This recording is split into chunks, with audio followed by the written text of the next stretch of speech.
I'm in the big leagues. Told her don't miss me. Ballin' like Houston. Hey, feeling like. All right, how's it going, everybody? What's up, all you dirty Gentiles out there? Episode 100 of the Erick and Brad Show. Episode 100. Erick and Brad Show at gmail.com. Erick and Brad Show at gmail.com. Spotify, Apple Podcasts, YouTube. Leave a 5-star rating. If you want a free sticker, email erickandbradshow at gmail.com or reach out to either of us on Facebook/Meta. How's it going, man? Pretty fantastic. Can you believe 100 episodes? It's insane. I can't believe. Nuts. Oh, how time has gone It is by. nuts. Fuck, do you know how long we've actually been doing this? God, that is such a great question. I can find out pretty quickly. I know we started when it's at least 3 years ago. It might have been 4 years ago. What the fuck? Yeah. I was living in... I've I've gone through 2 houses since then. I've gone through 0 or 1. Yeah, it's crazy, man. And it's been a long time, you know, and ups and downs and whatnot. Ups and downs of commitment levels, maybe. I don't know. Yeah. Excitement. Fuck, I'm trying to figure out when the episode 1 was. Can Hang you on, just go to scrolling down on YouTube? Spotify. Or, okay. Yeah, and then just go to the first posted date. For some reason, the fucking the earliest episode in Spotify is episode 4, and it's on May 10th, 2020. So almost episode 3. 4 So was we're right around 3 years. That's a long time.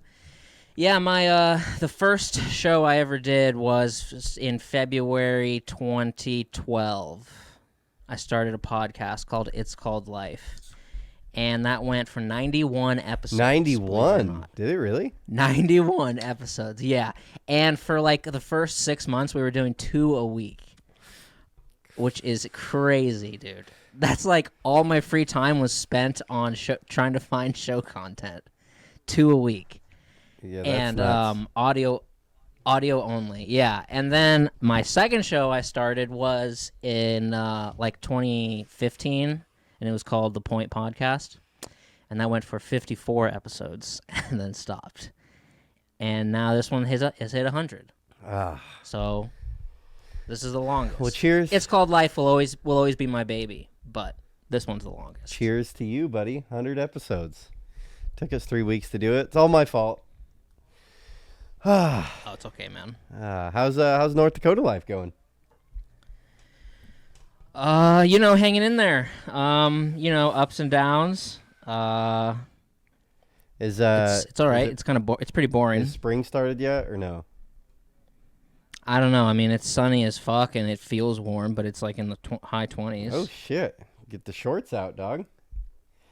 I know, it's a fucking heat wave. FDR said, when you're at the end of your rope, tie a knot and hang on, and that's what I'm doing. And yeah, it's just boring and feels like the end of a chapter. I haven't oh god damn it. I do want to say, I've been meaning to say this for weeks, and it's been a hard thing for me to wrap around. But we did an episode, I don't know, 5 episodes ago or something like that. So I don't know, but we ended up taking it down on Spotify and YouTube, and it was for things I had said, and I have said a lot of banana shit on this show, and I say a lot of banana shit. Yeah. All the time, and I want to I promised someone that I would state the same thing I said before, but I'd at least put more thought into it and be more not so not so blunt, and it was really disrespectful what I had said.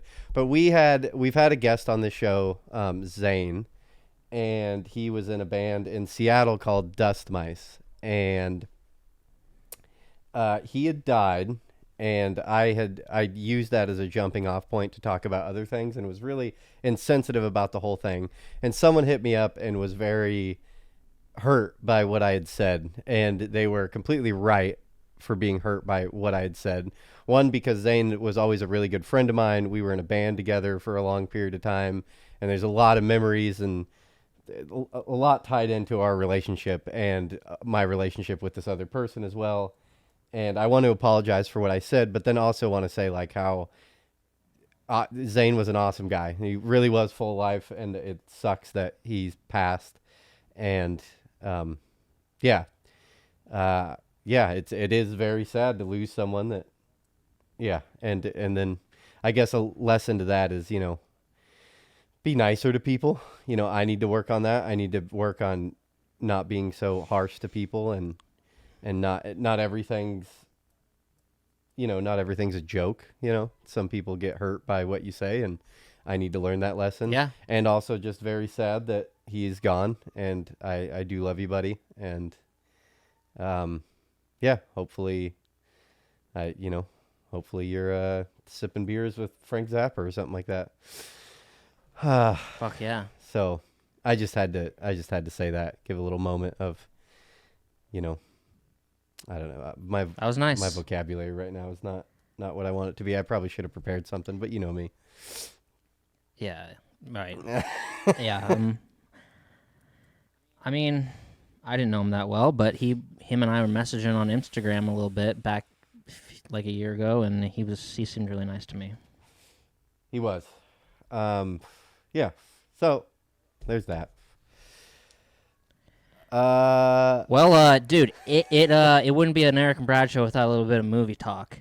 But snap. I have to just get this in here. I'm sorry. I apologize, everybody. I just have to. This movie I watched 2 nights ago is so fucking good, and I need to try to. I don't know why I'm not looking at you. I'm looking at my own video. It's so good. I need to not talk it up that much, but you need to watch it because it's really fucking good. Okay. Okay. Seriously. Okay. Or will you watch Yes, it? I watch everything you tell me to if you say it's that good. Well, and if you come back and you have any kind of criticism about it, I'm fucking never doing another episode of the show ever again. I'm already pissed off. You're going to be like, well, it wasn't that good. Da, da, da, da. I heard there's a book. The book's probably better. Like, fuck. Okay. Okay, it's called Everything Everywhere All at Once. Okay. Have you seen it? No, I've heard about it. Everyone's talking about it. Yeah, they are talking about it. And I wish I would have been on this earlier because while I was watching it, dude, okay, first of all, the guy that's in it that plays the husband was Short Round in Indiana Jones Temple of Doom, and he was in The Goonies too, right? Mm-hmm. Basically, since Indiana Jones and The Goonies, Short Round hasn't done pretty much anything. They say he's been working as like a stunt coordinator. And this is like a comeback to acting, and he is so fucking good in this movie. It's unbelievable. Unbelievable, dude. I can't even, it's hard for me to even watch him because I'm like, what is going on? Like, he is just pulling up from 30, just draining threes fucking constantly in like a game 7. And I'm like, dude, he is just throwing 100-mile-an-hour, like, no-hitter. It is crazy how good he is. He is phenomenal. It might be one of the best acting performances I've ever seen. This might be one of the best movies of all time, too. It's fucking good. Really? Yeah. Real talk. It's good. And I hate when with a movie, this happens to me all the time. I think it happened with The Matrix. I know it happened with Interstellar, where I'm like almost halfway through the movie, and I'm like, this movie is like above my IQ level. Like, I'm not getting it. I'm just not getting it. It's above my IQ level, and it's not resonating. So I text our listener, Chris, and I was like, you need to watch this movie so you can explain it to me, and I'm going to have Eric watch it too so he can explain it to me, because I'm not getting it. It's confusing the shit out of me. But then like the last 20, 30 minutes of the movie, it all clicked. I understand the whole fucking thing, and I was like, wow, this is incredible. And then, as I'm watching him act Short Round, I'm like, dude, Who took the Oscar from him? Like this is an Oscar fucking role. Who took it from him? I'm gonna look it up and I'm gonna tear them apart. And I look it up. Oh, he won the Oscar for the role. I'm like, nice, dude. And it won. It just like 2 weeks ago at the Oscars. It won Best Picture, Best Director, Short Round won. Jamie Lee Curtis is in it. She won, and I think the chick who's in it that plays his wife won as well. It like won all the awards at the Oscars. And I was like, fuck. So I watched it Thursday night, and then I swear to God, I watched it again last night. I watched it 2 days in a row. And I picked up so much stuff I missed the first time. It's fucking really good. And I was telling people, I'm like, it's like The Matrix meets Fight Club meets Parasite meets a Jackie Chan movie. And I was going through all this stuff. And then the second time I watched it, it hit me. I was like, it's Black Mirror, dude. It's like a Black Mirror episode. That's the perfect comparison. It's a 2-hour-long Black Mirror episode. It's fucking good. Heck yeah. Dude, I will 100% watch watch it. You said it's on, you would message me. I don't know if you had said it in the last minute or two. It's on Hulu? It says it's on Hulu. When I Google it and say where to stream Everything Everywhere All at Once, it says Hulu. I promise you I will watch it, and I will report back. I think you'll like it. It's like it's very Matrixy. It's fucking good. And he is so good. He is the greatest Chinese actor of all time. And I'm looking right at you, Jackie Chan. I'm looking fucking right at you. Short Round is fucking just throwing fucking 100 miles an hour. He is so... And then when I watched it last night, I was like, get this man a fucking 5-season TV show. And that I bet you that's what's going to happen. Get this man a fucking TV show on Netflix, on HBO. That's what we need. Because he is just fucking incredible. It's so good. And it's so crazy. That's fantastic. I love it. I will watch it. Yeah. I have nothing to add because I it. don't know anything really about it. Yeah, and I went in knowing nothing about it, and then I was like, holy shit, dude, this is crazy. Fucking good. Fucking Short Round. While we're on movie talk, I have a critique of something that I'm sure you will not enjoy my take on it at all. Get ready to be mad, dog. Get ready to be mad. The rat at the end of The Departed? No. Okay. Did you? I'm assuming you watched the new Chris Rock special. That's the next thing on my list. Yeah, it went like. Oh, you fucking goddamn it, dude. Dude, you're wrong. You're wrong. He's Chris Rock, and it's an okay special, and I'll give it that it was live. But like, dude, I had been built up. Dude. He's wearing the Prince symbol around his neck. Do you know how gangster that is? That doesn't make a good comedy special.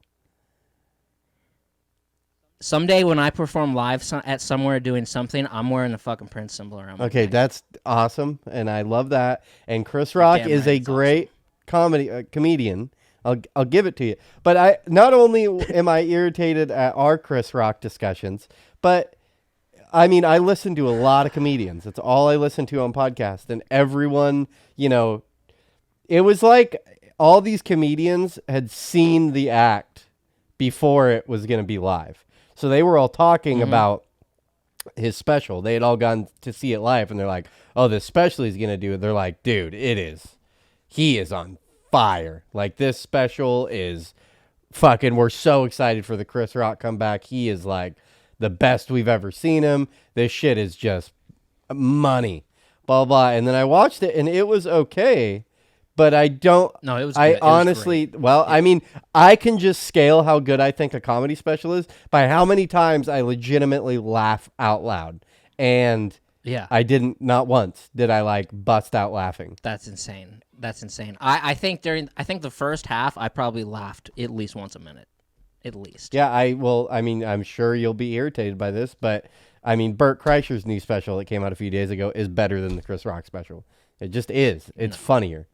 You have a thing in your head to where if it has gold and it's up on a pedestal, it doesn't matter what it shits out, it's gold to you. And that irritates me. True. It irritates me that, it's fucking Chris Rock. He's the god of comedy. It's like, okay, that's fine, but just all the jokes stacked together are not that good of jokes. Like, they're better than I can do. Yes. They're on a professional level. Yes. But in the comedy climate, right now, you're up against the best comedians that have ever walked this earth.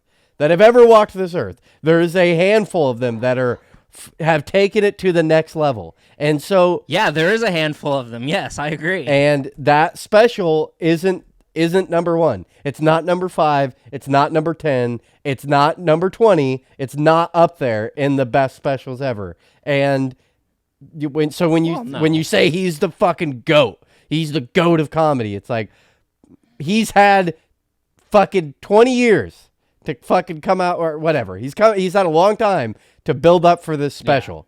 Yeah. And longer than 20. It's not that fucking great.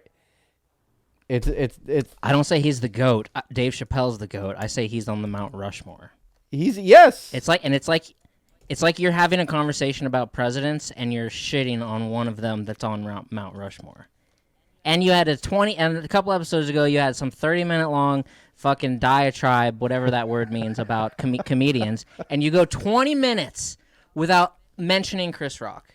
It's like you're talking about presidents and you go 20 minutes without mentioning one that's on Mount Rushmore. Again, I still just it's not like you omit.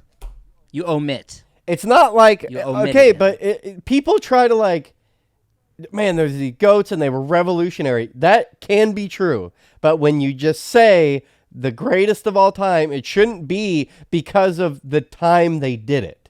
Okay, for example, let's move to music. If it's music that was created 50 years ago can still be like, yeah, this album holds up as one of the best albums. And you could put it up with a band that came out in 2023 and like, it's still better. It's just better. It's amazing. Yeah. You take a comedy from it. Well, it's a different time. Okay, whatever. I'll give it that. You have a comedian that most people consider the top of the top. He just releases a special 2023.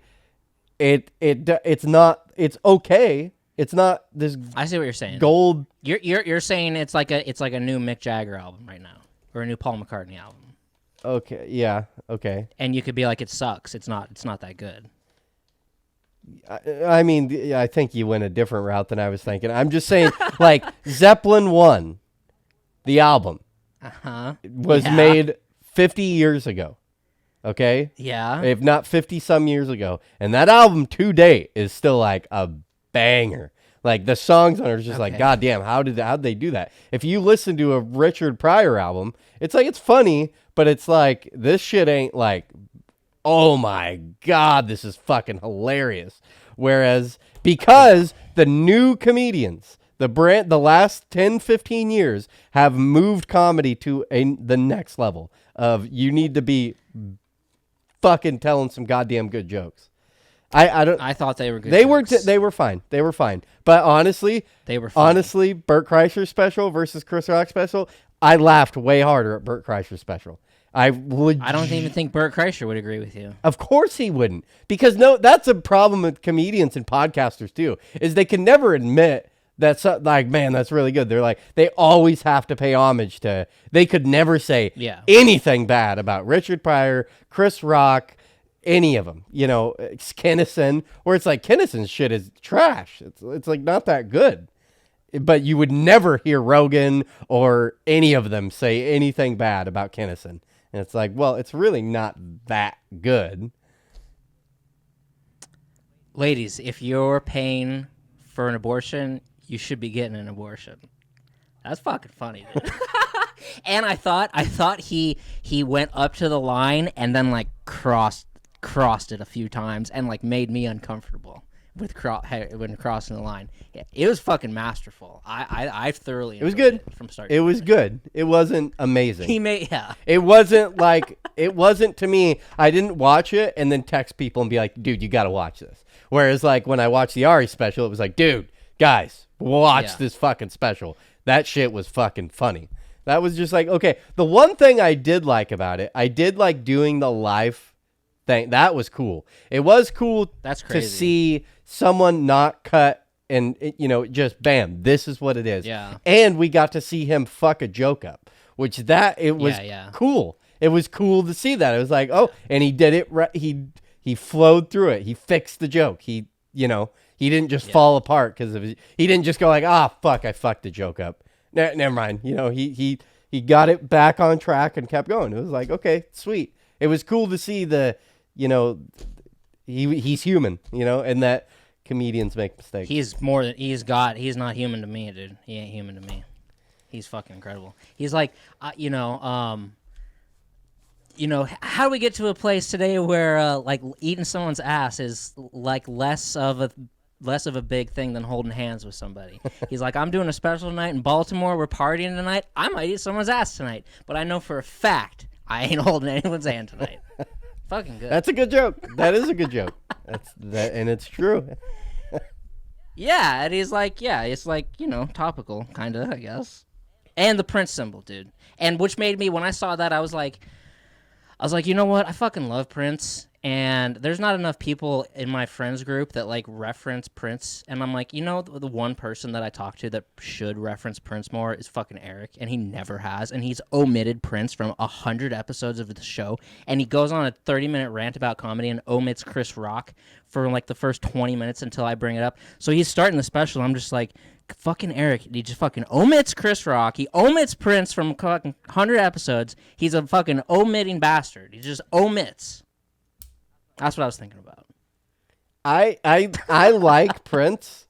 He does have one of my favorite songs, and now that I'm on the spot, I'm fucking Raspberry Beret. You know, one of my favorite songs. It's one of it. That it's song is definitely so one of his like radio. It's a radio song, and it's not Purple Rain. It's fucking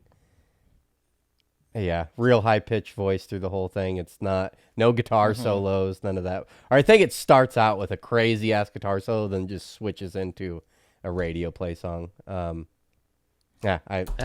I love it. Yeah. I knew you'd hate the Chris Rock thing. Did you write down Everything Everywhere All at Once? Yes. Because if you don't write it down, you ain't gonna remember. Right there. All right. Right there. Thank you. Just checking. I had a thought the other day, and I want to go on record. On record. This is like, to me, I always reference in this show and in life, I get mad about like COVID, and I'm like, I'm on fucking record my views on COVID from day you are. from day fucking one. I can reference right back. So all you fucks that are like now all jumping ship and changing your fucking shit. I was alone. I was 5% of the population over here talking about COVID 3 fucking years ago. And now everyone's, it was fuck, blah, blah, blah. You know, it took Jon Stewart to come out and say that this is bullshit like a year and 8 months into the whole fucking thing before it was like, maybe this is all bullshit. Anyways, this has nothing to do with that. AI. So everyone, you know, over the last few weeks, months, ChatGPT's been a topic, and I think 5 months ago, we were on the same like, AI, blah blah, you know, looking at it like Terminator. It started to change the way people are thinking about AI, and people are starting to like, oh my God, this literally could change the world for the negative, you know, like it could be bad. Like people's jobs could be completely obsolete if, you know, and I thought that, you know, a few months ago, like, oh my God, anyone that does a computer job, they're fucked. You know what I mean? Like you are fucked. Yeah. A computer is just going to, if you're a data entry person, anything like that, your job is toast. And it's toast now. Like we're weeks and months away from your job being gone. If it possibly could be bought by a company and used. But then I had a thought, and it's not a crazy thought, but I was really going down like the steps of how AI is going to go. And I want to go on record saying I'm betting that this is what's going to happen.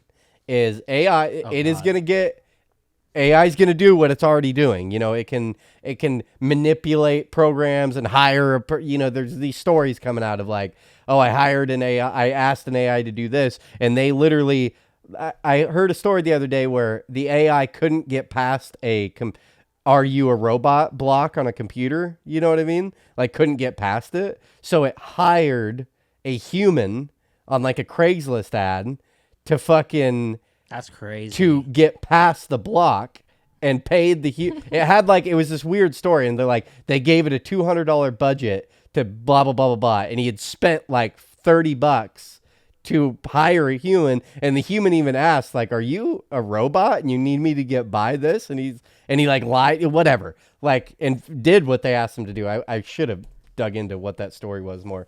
But anyways. Did you ever watch that movie Her with Joaquin Phoenix? No. Oh, okay. That's definitely coming. Okay, so AI is like, we're going to get to a point where AI can like dig its fingers into anything on the web, and everyone's shit is somehow accessible through the computer. Everyone's banking information. But what I'm thinking is all porn history and all really shitty, anything you would be embarrassed to have public information, inevitably gone. There will be someone will be able to ask an AI, dig up everything about this person ever, and the AI will do it. And so it'll show all search history for anything. No. Yes. No. So so my prediction is I'm gonna get out ahead of it, and I'm just gonna release my search history. Okay. Out in front of it. I am dead serious about this too. I am predicting right now a mass suicide. Like I'm fucking 100% serious. Men. Yeah. Oh, Men are going to start killing themselves at crazy rates because I know I've said this in the past. I've brought up these statistics before. I was watching a podcast or listening to a podcast 6 years ago with Laura Jane Grace from Against Me, who's a transgender person, was a man, became a woman, was one of the first fucking people really in the public light to do it. Yeah, you've talked about and she was on Mark Maron's What the Fuck, and I was listening to that, and she brought up, she's like, her argument was like, everyone's acting like this is taboo, like transgenderism and, blah, blah, blah. She's like, look at the statistics on Pornhub. Like, it is, transgender porn makes up like 10-15% of searches in the United States. So you start plugging these numbers in, gay porn brings up massive numbers, like tentacle porn, hentai porn, stepsister porn, essentially between incest, transgender, gay, blah, blah, blah. That literally makes up, I don't know the numbers right now, but what he was saying is it's like 30% of the population. Now as a man, zoom out and think about 30% of the men you've met in your life. And I couldn't plug that information in to any of them except maybe a handful. They'd be like, okay, I get it with them. So there's a bunch of men out there, that have 0% of that facade. In all honesty, are probably going around being like, fuck that bullshit. You know what I mean? Like, I don't fuck with that shit. And then when AI releases all this, that person's killing themselves. 100%. 100%. Yeah. The dude that's out on the fucking oil rig that's spitting out of the side of his mouth chew, you know what I mean? And like acting tough as fuck. Okay, I feel attacked. I feel like No, but I mean I work with all these men and people who just act like men. There's some shit that they're hiding. A percentage of these people that they would never talk about with the men. If you're a woman listening to this podcast, men do not disclose any information to another man that would make them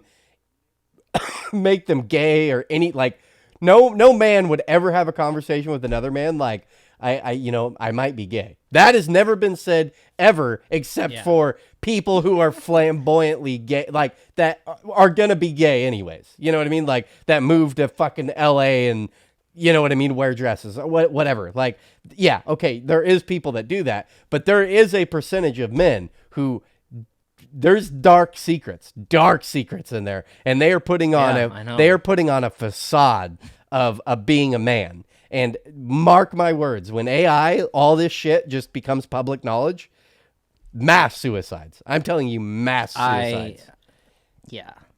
I think you're right. I don't want that. There's to going to be Judgment a Day. problem, a massive problem, and I don't think women will be affected. I think this will strictly be our generation, our time, and up. I think boomers might be affected by this too. It'll be boomers, Gen X, millennials. Well, no, imagine being a 55-year-old guy right now, 60-year-old guy, live with a family, kids, about 3 daughters, and all your information becomes available. You're not going to go to work at IBM the next day. You know what I mean? As a fucking manager, you know what I mean? And answer for all this shit that you've done. You're going to fucking kill yourself.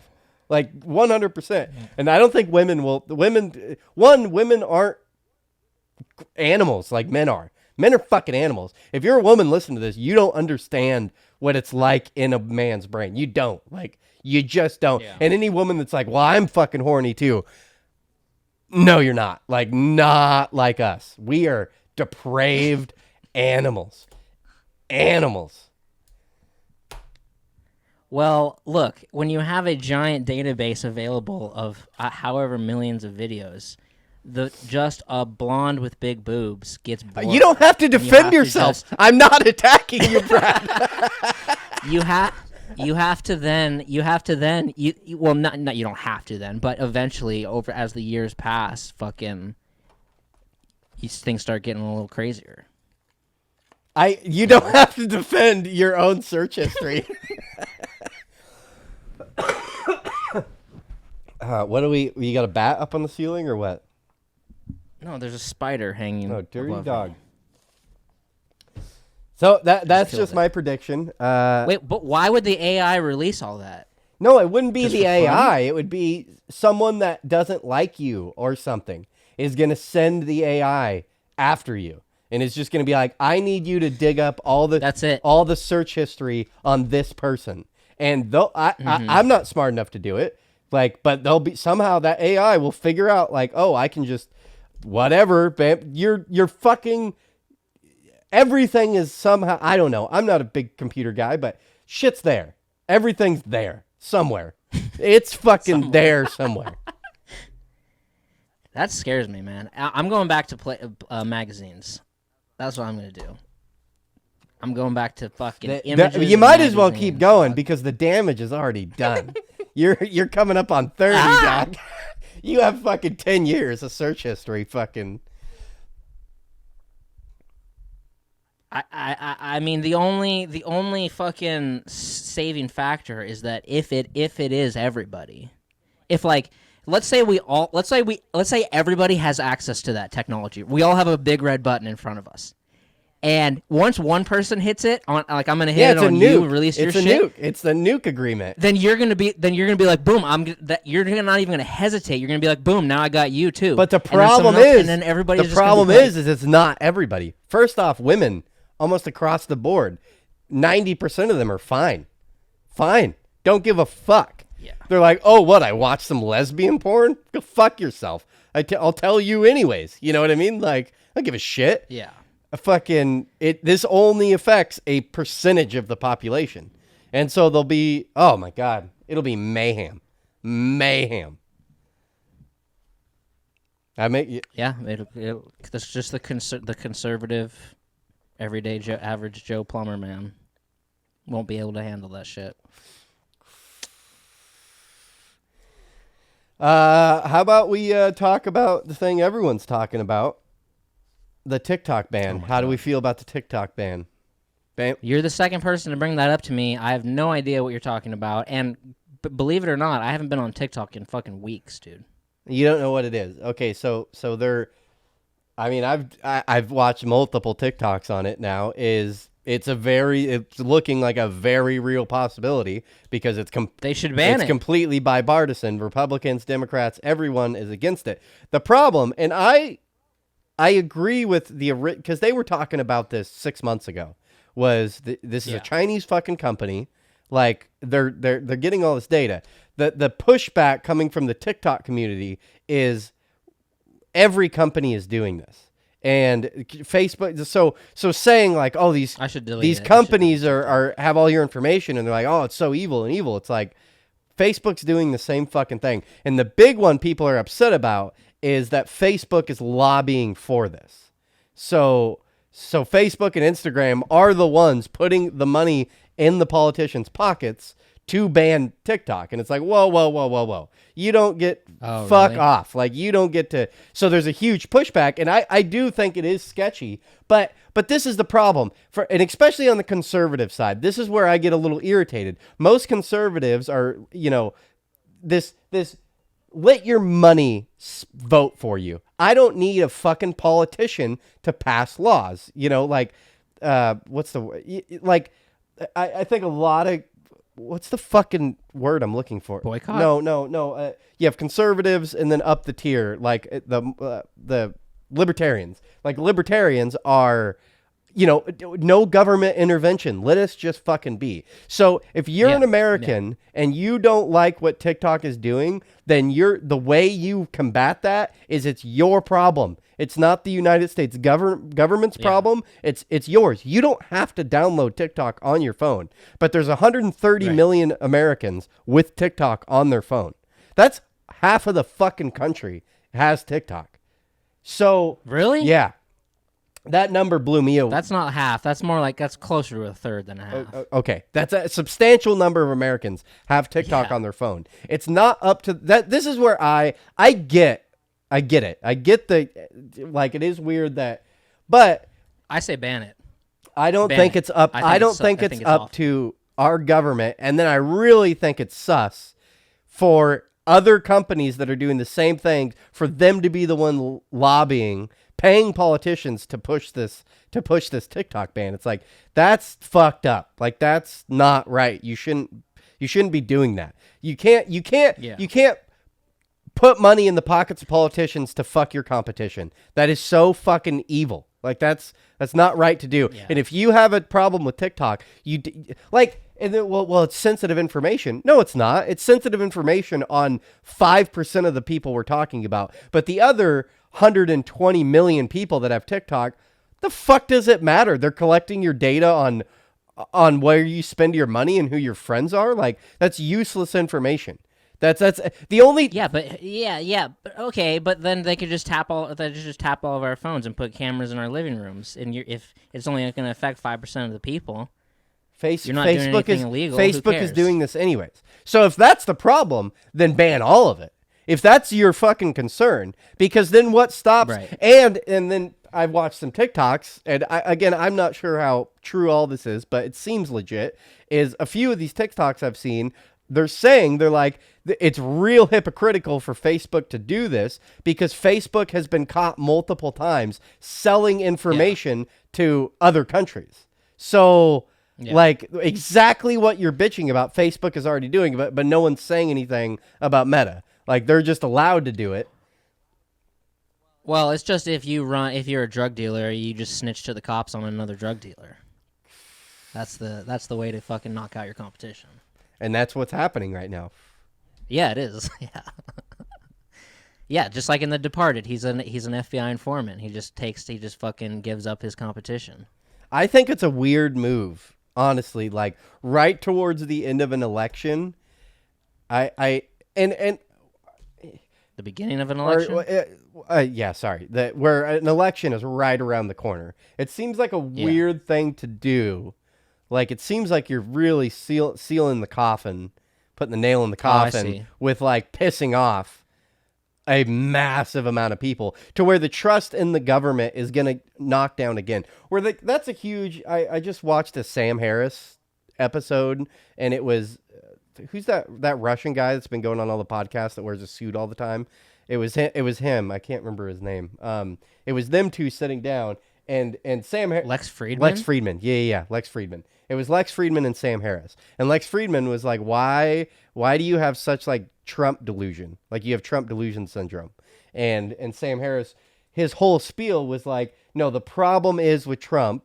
And I think now a lot of like liberals, their talking point on their anti-Trump is trying to move to a more intelligent argument against Trump, is saying, the reason January 6th is so was such a big deal, and the reason we're making it a big deal, and the reason Trump is a big deal, is because he's taking faith out of government, like out of the government, and it's a real problem. Is there's no more faith in government, and he's like, that's why we want these lifers, these politicians in, is because they're keeping things going the way it should be going, and we need democracy. Yeah. And he went on this whole spiel there, and it's like, well, if you delete TikTok, that argument of like this, that we need to get more faith in government, it's gonna do the opposite thing. You're gonna piss off a bunch of people. It's what I've never understood.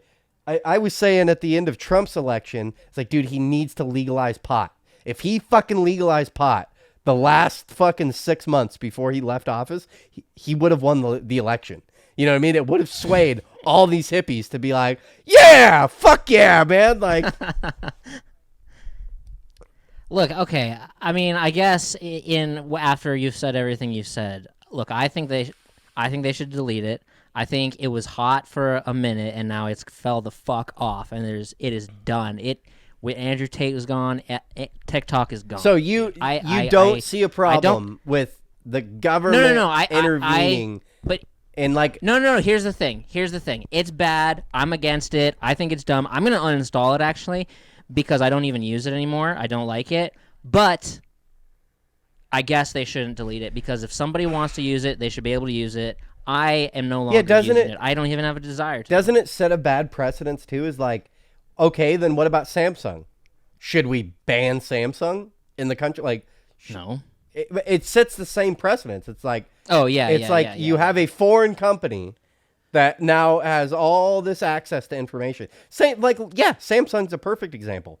That's a foreign country that has more information than TikTok does. There's more Samsung phones, I guarantee, in America than there. So it's just banning a foreign product. Isn't the idea of America just free trade? And it should be free trade internationally. Like, if you want to do business with China, that's your gig. Do it. If your customer doesn't like that you do business with China, that's on them not to buy your product. It's not the government's job to dictate how. Yeah, I don't like that. I don't like it. I think that's bullshit. No, you say let the market decide. If every American deletes TikTok and they go out of business, then there's your decision. Yeah. Yeah. So we'll see. It does seem oddly it does seem like a real possibility right now that they might ban TikTok, and that's. I mean, it wouldn't fucking ruin a single second for me. Okay, but that's just me. It's odd to me. It's crazy. That is crazy. Is somebody walking around you? No, why? Okay, sorry. I thought I heard something. Eric Beaver's getting political. So I have a list of a couple things that I don't like. All right. That I'm fired up about. Okay. And I'm pissed. Let's hear it. You think you can match my fired up? You think you can get up there? Maybe. One of them I've been torn for 3 weeks whether I should bring it up, and I'm going to bring it up even though I might regret it. I mean, we know I've talked before. I don't like things, corn on the cob, milk drinkers, mayo, ketchup. These are things that are just nonsense. Okay, but a couple other things. I hate when it's time, and I don't know if I've mentioned this before. Hey, everybody, get together. Let's take a picture. Click. All right, now let's do a silly one. Don't like it. Stupid. and every time in my life when I've been in the situation, now let's do a silly one. My face looks exactly the same as it did in both. It does in both pictures, because I'm not doing the silly one. I think it's stupid. Do you get more? I think you don't think your face actually kind of drops a little bit in the second one, like maybe, because I'm upset because I'm like, you look ridiculous. You should just be pictured with a smile on your face or just a straight face. That should be it. You're making yourself look. You don't look good. I don't like it. So I'm against the silly pictures. All right? I just want to go on record for that. Okay. Another one, people who use a basket in a gas station. I mean, come on, dude. I see it like twice a week. they pick up a basket in a gas station, and it's like, how low rent can you fucking be, dude? It's really funny you say that because I have had that thought. That's a great, man, that could be such a good stand-up bit. That's a funny fucking idea. Yeah, it could be. I just want to confront the guy and just say, what are you doing, dude? Everything here is fucking $8. That's 99 cents at a grocery store. Yeah. I don't understand. Have some respect for yourself. The same people that do the silly picture use fucking baskets and gas stations, all right?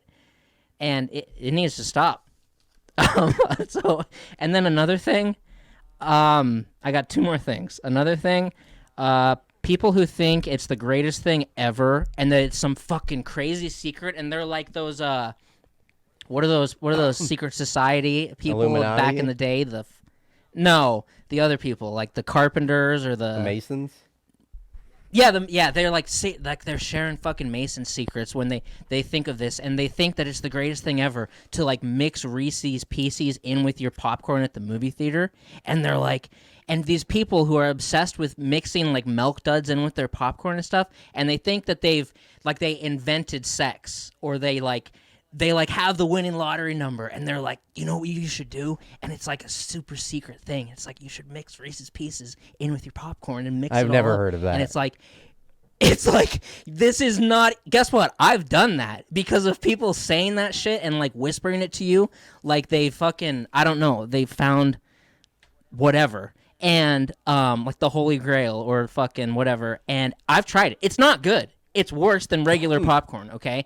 I don't know this fascination these people have with just shoving as much chocolate in their mouth as they can. This is probably the same people that take silly pictures and use baskets and gas stations. They're probably buying Reese's Pieces in the gas station popcorn? to then mix. Yeah. The single, I hate it. the single thing of popcorn for fucking $1.50.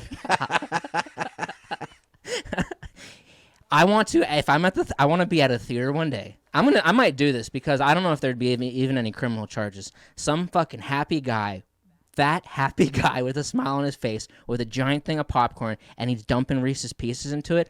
I'm just gonna fucking boom and just shoot that popcorn up in the air like fireworks, and just that would make me. And I'd say no more Reese's Pieces in popcorn. I love it, dog. Okay. So the other thing, and here's the thing, okay. There's this country in the world that I think is wildly overrated and is not unique. And here's the problem, is that I have a lot of family that lives there. And this is not directed towards any of them. I love them. I love all of them very much. And I don't hold anything against them with the country they live in. And if someone came to me and they said, Brad, I love you, but I hate the country you live in, I'd say, that's totally understandable. I'm not mad at that. So I love them, my family that lives there. But the country they live in, I just don't get the hype, dog. I just think, and it's Australia, okay? I don't get it. People act like it's the greatest, most precious hidden gem on the planet. I don't think it's that great at all. I think, as a matter of fact, every other country in the world is more interesting than Australia. Every single one. That's ridiculous. No, it's not. Every Asian country, every Latin country, every European country, and America and Canada are far more interesting. Antarctica. They had far more interesting. They had the great emu war in fucking Australia. That was a great piece of history, dog. I don't think it's that. I don't even know what that is, but it doesn't sound very interesting to me. Kangaroo, overrated as fuck. I'm not sitting on an 18-hour government flight. Legitimately went to war with an animal. They declared war on emus. Like, they spent money they're fucked up. and gave people military-grade weaponry, and they lost the war. Straight up. They lost the war against emus. That's embarrassing. Or it's a fucking... Emus ain't nothing to fuck with, dog. Like, you cannot kill them. They are super bird humans. Yeah, Great piece of all history. boring. Okay. How about, okay. I'm not sitting on an 18-hour flight to see a kangaroo. That's never gonna happen. It doesn't. You just Google it. Okay. There's nothing. Do you feel interesting. the same? Do you feel the same way about New Zealand? No. New Zealand doesn't have these. I even see these like commercials before YouTube videos. Come to the Outback and all this shit. And it's like, dude, you guys aren't that great. US of A is way more interesting, in my opinion. Italy, Spain, Mexico, Japan. Way more interesting. Madagascar, Egypt. You could go down the list of all of them. I agree. Like historically, we drive on the left side of the road. There's gonna be more history if like that's what you're into. But what I will say, it's funny you bring up Australia because today or yesterday I just had a conversation with my wife about living in Australia because I was like, you know, what would be really nice is I want to never experience winter ever again, like ever. Oh my God, you're speaking my language. And so I was like, man, how many people, like, what do you think the percentage is of people on this earth that never are dealing with winter? So they move to the northern hemisphere during July, August, June, summer months, and then December, January, February, go to the southern hemisphere and just deal with summer all over again. I don't think it's that many. I think we're talking less than, 0.01% of the world's population have the money and capable of going from, and then there is, I have so many things I want to say here. I am really jealous of Canadians, people from England or Australia, and there's a handful of other countries, and I feel like I've said this on the show, they have citizenship in all of those countries. If you are a Canadian citizen, you can go to England you don't need a green card. You can just move there because they're all under the Queen's rule. Like they all, so it'd be if you're a Canadian, you could do that. You could go to Australia and it wouldn't be a problem. You could go there 6 months. You wouldn't need to fill out any paperwork, none of that. I would never do that. Okay. I'd stay in Canada. Through the wintertime? Just because your hatred of Australia, but the idea of following summer, that doesn't turn you on at all, to where you'd never have to deal with that. Turns me on. I ain't going. I'm going somewhere else for summer. Okay, so that was my argument, is we were trying to come up with another country. And I was like, well, you could go to South Africa, because I'm just thinking somewhere that's not like crazy foreign to you. And it would either be like South Africa. Just go to Arizona. No, but Florida. You're still going to get winter. Florida, better. But I mean, fucking, your sunlight's going to be, you're in summer. You're in summer. Yeah. In Australia, you're talking a different hemisphere. In fucking summer. And it blows my mind to think about these fuckers celebrate Christmas in summertime. Like, that's how they deal with Christmas. That blows my fucking mind. Like, oh my God. When I was a little kid and had that realization, like, what? Like, January is their summer? What? Like, that doesn't make them special. It doesn't. I'm not saying that's not what I'm saying. I went a different way. I know. I pulled the lever, the train went down a different track. And everything they always say, like, it's different here and it's better. And it's like, it's not better. It's just different. We drive on the left side of the road. It's better. It's not better. It's just different. It's the exact same thing. Oh, our money is colored while your guys' money is all the same. Ours is like pink and green and blue. They also have better. It's like, that's not okay, better. I'll play spokesman for that's Australia real quick. They also have, like, I think the coolest serial killer story ever. And so there was a movie on Netflix. No, they don't. They don't. They have a cool one, dog. Back in the late 80s or early 80s or something like that. Might have been the 90s, but I think it was late 80s. I don't know any of the names, but I watched the movie, and it was based on true events, and then I Wikipedia'd the whole thing. So there was a movie called... Fuck. I'll try to remember as I tell the story. But there was a dude in Australia who gathered up people with fucking mental illnesses. And so he got people that were like severely autistic or whatever. Probably not hard to find. And he had like 6 or 7 of them. And he had convinced all of them to go around and kill pedophiles. And he would convince these fucked up people, like with mental illnesses, to go do these murders. And he killed like fucking 12 people. And then put them in things of acid. And he'd have all these fucking retarded people doing his work for him. And he'd fucking... It was insane. It was the craziest goddamn fucking story ever. And just like, Okay. I don't know. It was a cool Charlie Manson's way more interesting than that. Snowtown Murders. It was called Snowtown Murders, and it was a phenomenal movie. Very dark. Very like nothing, like zero music plays through the whole fucking movie. It's just like, oh, what the fuck are we watching right now? I don't know why you hate Australia so much. I don't love Australia. Dude, it's that here's the thing. There's good things you can find about Australia. There's 3 things in particular, and they're all human beings. I'm just saying they advertise themselves as this like we're the most unique country in the world, and it's like we do things different. You guys say McDonald's, we just call it Macca's. It's like it's better. It's like no, it's not better. It's just different. It's not. None of these things are better. It's like these people who update Microsoft Word and just move the buttons around. It's like it's better now. It's like no, it's not. It's just different. It's not better. They have indigenous tribes there that like don't contact people from the outside. That's a pretty cool thing. Okay. Well, you're just saying, like, there's nothing cool about it. It's like, well, that's pretty fucking cool. Like, where else in the world are you going to find that shit other than fucking... There's plenty of places. Not really. Where in America are you going to run into some people that have never fucking... Not in America. There's other places, though. There's, like, Canada, Sri Lanka, Mexico, England, Japan, China, Russia. I just named off a bunch of fucking countries. No indigenous people in any of those countries that have no contact with the outside world. Okay. Is that not cool? Is that not cool?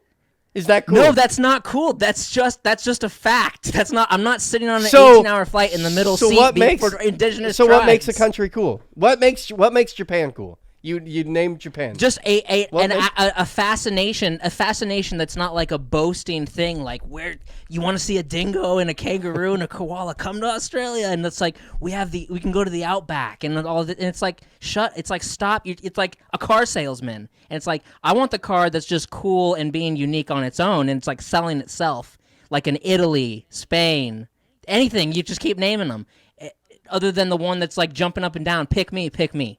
That's what it is. That's what I have seen zero commercials that say come to Australia. Never seen one. I feel like I've seen commercials of like you're in a Jeep and there's a kangaroo jumping along and it's like come to Australia and it's showing those rocks that are out in the middle of nowhere that just go up. That's because you're watching fucking Steve Irwin, dog. It's not a commercial that pops up. Dude. I'm just saying, it's the one that's jumping up and down, pick me, instead of just like a Japan who's just sitting there, no ads, and just we're unique and we know it. You know, we don't need you to come here. We're unique and we know it. You know, it's a really weird topic we're on right now. Look, they have, and I googled some of the most famous people from Australia. Okay, Russell Crowe, Nicole Kidman, Hugh Jackman, Kate Blanchett, Heath Ledger, Margot Robbie. All due respect to Mr. Heath Ledger and Mr. Steve Irwin, that list is weak as fuck. Other than Margot Robbie, she is the one thing saving that country. They should make her queen. They should make her president. That is the greatest thing to ever come out, possibly, of Australia. All due respect to Mr. Ledger and Mr. Irwin. I don't think is Margot Robbie unique. the same bitch we were talking about a few episodes ago that you have a fat crush on? Is that who Margot Robbie is? Is she the one that was in that fucking... Is she that young girl that's hot as fuck? Is that Margot Robbie? No, she was in Once Upon a Time in Hollywood, Wolf of Wall Street. Okay. Once Upon a Time in Hollywood. She was fantastic. She's their crown jewel. I'm just saying, not that fucking unique. And stop with the ads and trying to shove it down my throat. I'm not sitting on an 18-hour flight in the middle seat for fucking kangaroo. Koalas all have like gonorrhea or syphilis or something. Like it's just a little bear. We have bears here. There's bears everywhere. It's just not that great, you know. And it gets so hot there, people like can't go outside, and they all huddle in the same room in front of the air conditioner, like sharing the air conditioner. It's so fucking sweltering hot there.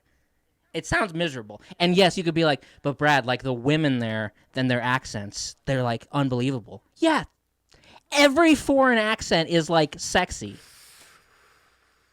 Australian is not like the most sexiest foreign accent, you know, for Americans. It is what it is. It's no reason to fucking... I just don't think that they're that great. At least we've filled our country out and there's like shit in the middle, kind of. not the greatest shit, but they're shit. Theirs is like one coast and the other coast, and the middle is just It's because empty. Like, we don't even give a fuck. it's not they don't give a fuck. It's one of the most interesting fucking terrains on the planet. It's like I don't see how is it interesting. It's flat desert. It's hot as it's fuck. not 9 out of 10.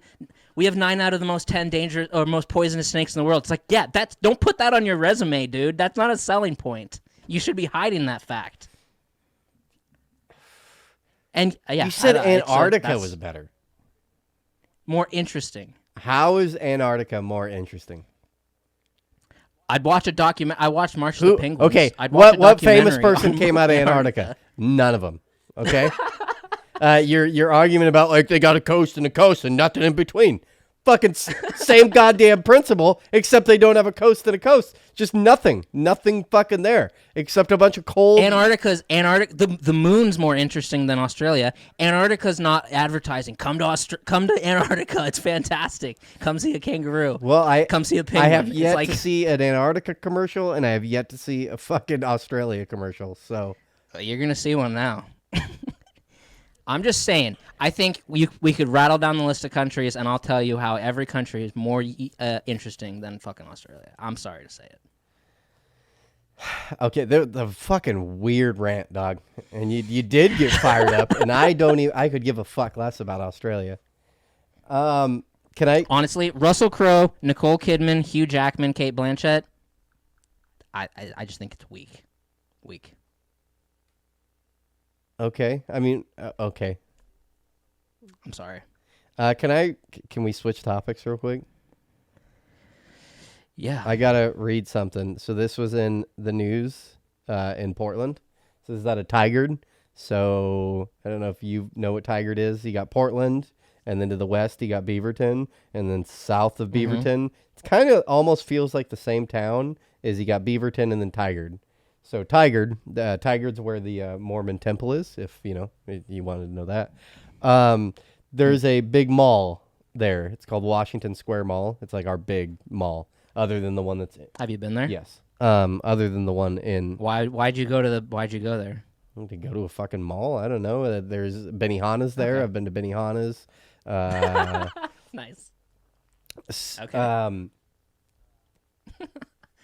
That's where the Tesla dealership is here in Beaverton, is in Washington Square Mall. So I've been wanting to do that. Supposedly you can just go there and they'll give you a car to take home for the night. That's what my buddy said. He's like, dude, we just walked in and they gave us a Tesla and I just drove it home. And I was like, what? That'd be fun. Yeah, it would be fun. So, and what's funny is I shared this story with a few people from Sandpoint. Fuck, I hope I didn't send this to you, so it's brand new to you. You did send it to me. Did I? Drunken bastard. Oh, did I? Yeah. Oh, God damn it. Well, anyways, there's a girl named Ashley Ruth Clark. She's age 31. So I'm just going to read the post from Washington County, which is the county that Beaverton's in and Tigard's in. So Ashley Ruth Clark, age 31, pleaded guilty to assault in the second degree and attempted robbery in the first degree on Friday, March 24th, 2023 in Washington County Circuit Court. Senior Judge John Collins sentenced Clark to 70 fucking months in prison, followed by 3 years of post-prison supervision. Senior Deputy District Attorney Allison Brown prosecuted the case. On July 22nd, 2022, Clark shoplifted over $800 worth of merchandise from Nordstrom's at the Washington Square Mall in Tigard. And so right there, I'm going to stop and be like, how do you get 70 months in prison for a burglar or for a theft that isn't even a felony at this point? You have to pass the $1,000 threshold to even get into felony territory. So you don't even have a territory. And you might ask, well, then how the fuck did she get 70 months? And what's 70 months? That's 5.8 years. So 5.8 years. Well, I'll tell you how this bitch got that much. So $800 of merchandise from Nordstrom at the Washington Square Mall in Tigard. As she exited the store without paying for the merchandise, loss prevention officers confronted her with the theft. She physically resisted and yelled obscene comments as they attempted to recover the stolen items. During the struggle, Clark bit the earlobe off the loss prevention officer. Unfortunately, doctors were unable to attach the severed lobe and read the full blah, blah, blah, blah, blah, blah. I just think that's crazy. That bitch went full fucking Ozzy Osbourne, Mike Tyson on that bitch and fucking bit the ear off of for $800. 70 months in prison. Like, man, that's crazy. That was just a crazy story to me to read. It's like, that's nuts. She disfigured him for life. 6 years now. For $800 of clothes. $800 of clothes. I probably would have punched her in the face after that. Yeah, I'd be pretty irritated getting my ear bit off. But it's gonna be a great story for the rest of your life. Like, what the fuck is wrong with your ear? Some bitch fucking bit my goddamn ear off. Yeah, I was a loss prevention officer at the mall. And is a loss prevention $19.50 officer, an is hour. that a cop or is that just a security guard? I'm not sure. Yeah, I don't know. Well, Nordstrom, it's like probably Nordstrom has one loss prevention officer just like standing at the door, maybe. Just, So, like, scoping people out. here I'll tell you what I do know about Portland, because Portland we're up there on the list of problem cities of theft. I don't think we're as bad as LA and San Francisco and shit like that, but there's massive theft problems, like stores. So, for instance, Walmart just pulled all of its Walmarts out of Portland. Like, this was just a few days ago. They're just like, we're done. Wow. We're fucking done. Wow. Portland we won't fucking serve you. We're just going to close them all down. And then a few days later, Cracker Barrel, which is like a restaurant, this chain restaurant. Yeah, they've canceled. They pulled all their fucking restaurants out of Portland. They're just like, we're done with Portland. Wow. So, but what I do know is if you go, so I live kind of next to it's called Tannisbourne. It is a mall. It's not like Washington. Washington Square is this huge mall, but I live next to this mall area. And so there's like a mall, but then in the surrounding area, it's not residential at all. It's all Targets and Safeways and just all these. That's where everyone in the area goes to go shopping. So if you go to like where there's like this huge strip where it's Target, Best Buy, Ross, these big, huge stores. When you go there about 2 years ago, now they have like those SWAT vehicles, like those mobile headquarter police vehicle things. Now they're just there in the parking lot all day long.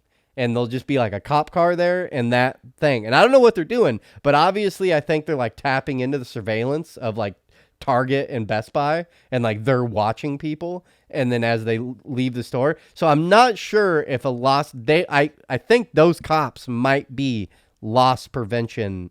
It's just a nice name for the cops. I'm not sure. I'm not sure how that works.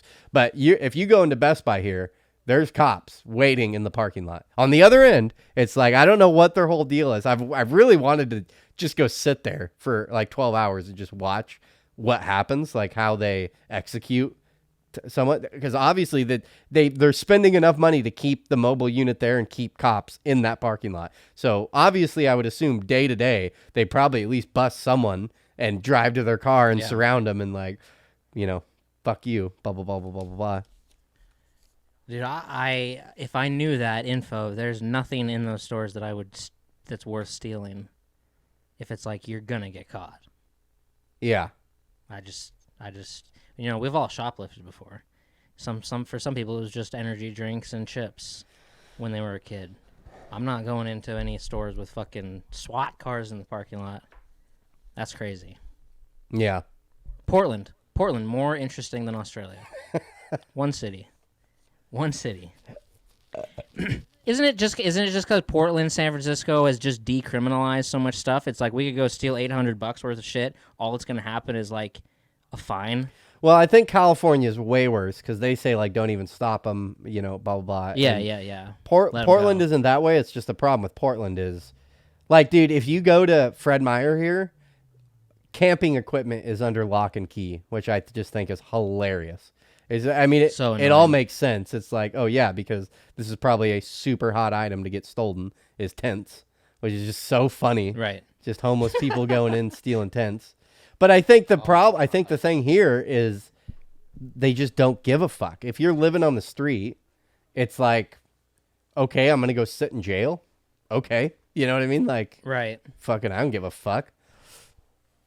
I hate the under lock and key. I think I remember when like video games weren't even under fucking behind locks. Now it's like I just need a thumb drive, and it's like I have to ask somebody, can you unlock, or a phone case. It's like a phone case. It's like, oh my god, so annoying. I'm not gonna steal this. Yeah, we went the other day for I didn't know they did this, and it kind of made sense. But Plan B and Plan B and fucking pregnancy test were locked at Walmart. And I was like, what? Okay. A pregnancy test locked? We had to go fucking find some goddamn person to fucking... That's fucked up. That shit should be over the counter. So I have a confession about something I did. Dude, you don't have to worry about the porn thing. It's not happening yet. No. I did this something a long time ago, and it was a criminal thing that I did, and I think we're way past any kind of statute of limitations on it. But it was sort of the beginning of a decent running criminal activity. Minimal, nothing serious. Anyway, so when I lived this was in high school, living in my parents' house, my dad's house, and some neighbors that lived next to the house had moved, and these were people I loved and grew up with and miss them a lot. Still do. Miss them then, miss them now. And new neighbors moved in, all right? And these new neighbors put in front of their garage on a post sticking out a long, nice, brand new Canadian flag. And I would drive past it every day, and it would catch my eye. And I'd say, and this Canadian flag, and I'd be lying in bed at night thinking about this Canadian flag, like it's just hanging there. It's just hanging there. And you have to understand, like when I was little and I would hang out with my buddy Jacob, who lives in the Tri-Cities, because I lived in the Tri-Cities for a few years. Not many people may know that. Like I said, it was the first place I smoked weed. I wasn't living there then. I was just visiting. But me and my buddy Jacob, we would always be like, we'll go to Canada one day. Canada was like, like this thing in our heads where it's like we're gonna run away and we're gonna jump on the trains in Sandpoint and we're gonna ride the train to Canada and we're just gonna live in Canada. It was like I don't know. It was like the place to be. I don't know why. I didn't know anything about it. We were just always wanting to go to Canada and live there. I think Canada was a lot more cool back then. But so what I did was I hired one of my little brother's friends to steal this Canadian flag for me. I outsourced the job, right? And I think I paid him like $5 or $10.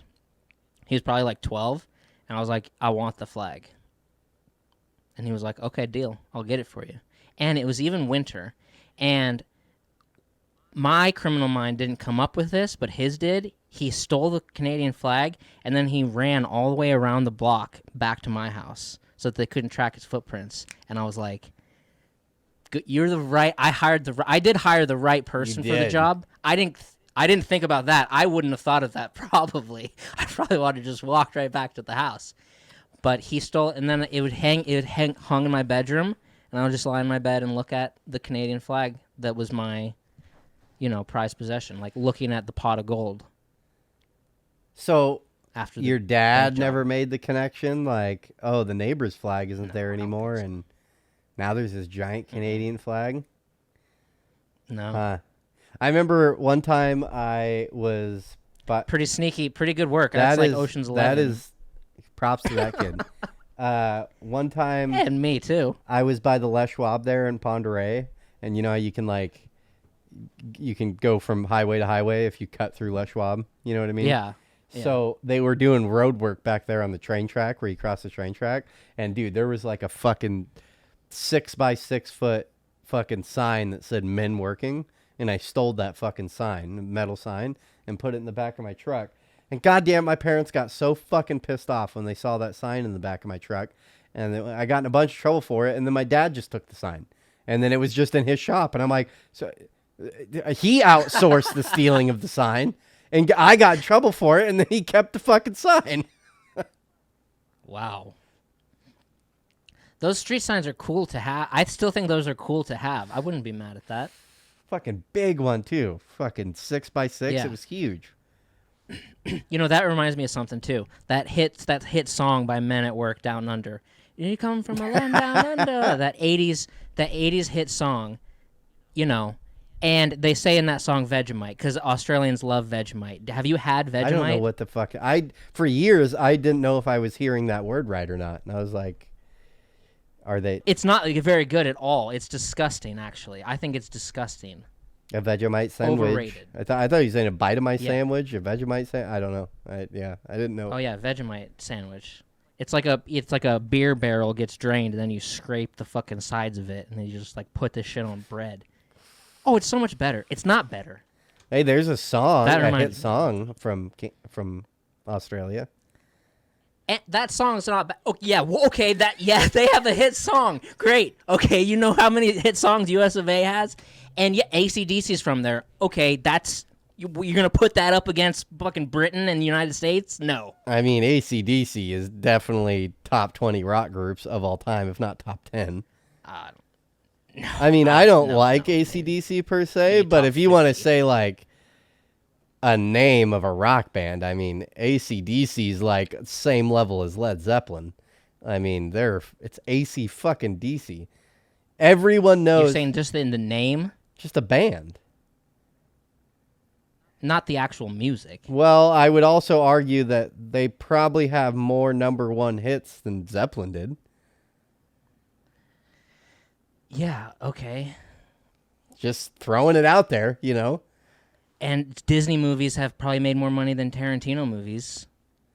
Who cares about number one Finding hits? Nemo was in Australia. Fucking Yeah, okay. it's This is It's weak just ass shit interesting. compared to It's other interesting. countries.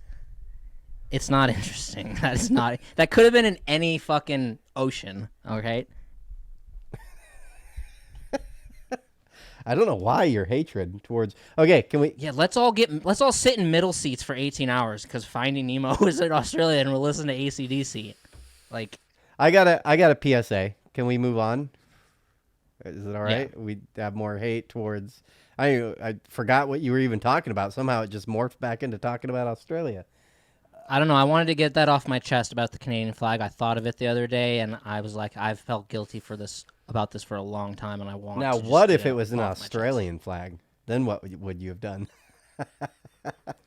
It would have annoyed me the same, but I definitely wouldn't. Nobody's hung an Australian flag in their room before. Like, it's ridiculous. So, this is kind of construction based, but I just want to give a PSA to anyone that was going to attempt doing this. So, they've had this for years, and I've seen it. So if you were building a fence, like if you had one fucking post to set, so what would you do? You would go to Home Depot, right? No, hold on. I'd go to YouTube. You'd go, I'd okay, to YouTube. let's say so you'd go buy a 4x4 post, right? You'd go get like an 8-foot post, and you're like, I'm going to put this motherfucker in the ground. So then you'd go dig a hole, right? And you dig a hole, and then what would you do? You'd stick the post in the hole, and then you'd throw concrete in that hole, correct? Correct. Okay, Yes. so there is a slight problem with this process. So when you put the concrete in the hole, now you're dead in the water. What are you going to do? Can't do anything else. The rest of the day is there's nothing. You can't do anything. Okay. You got to wait for the concrete to set up. You know, and realistically, you should wait like 2 days because that first 24 hours, the concrete really isn't at full strength at all. It's like 90 hours before you're at like a substantial strength in your concrete. So building a fence, for instance, or let's say you just need to do 10 feet, and you could knock that out in one day, but now you have to wait for your fucking fence. So years ago, they came up, and I don't know if you've seen this, they've came up with like foam. Like you can just pour chemicals in the hole, and foam will fucking expand, and you're done you're done in an hour, and you're ready to go. And I've never done it. I've seen it, seen videos of it, and people saying, "Oh, it's the shit," blah blah blah blah. So I'll just give you some numbers here. Is a bag of concrete, an 80-pound bag of concrete, is $5. So you usually 1.5. So you got $10 in concrete, 7.5. Let's say $10 in concrete. but you're still waiting the time, waiting for it to set up. So I was in Home Depot, and I've had 2 jobs in the last few days where I had to go do like 1 post or 2 posts. And it's like, well, fuck, I could. So I was like, well, I'm going to try this fucking foam out. I'm going to try, and it's, the kind I got was made by Sitka. It's a brand, and Sitka is the domination brand in concrete. It's the big fucking brand. Usually shit by Sitka is good shit. It's a big company. They don't fuck around. So I buy this little pouch, and what you do is you roll the pouch up, and it has like an A and B side, and you roll the pouch up, and the pressure when you roll it will pop the inside of it, and you shake the bag for 15 seconds, and then cut a hole, and you got like 10-second working time, and you dump all the contents into the hole, and then it foams up. And it says, I read all the instructions on the bag. I did it exactly how it said to do it. Dig an 8-inch diameter hole, dig it 2 feet down, pour it all in there, give it 15 minutes, it'll be done. And they say 2 hours, and then you can build on it. So I do that, but I was like, you know what? Fuck it. I'm going to wait till tomorrow.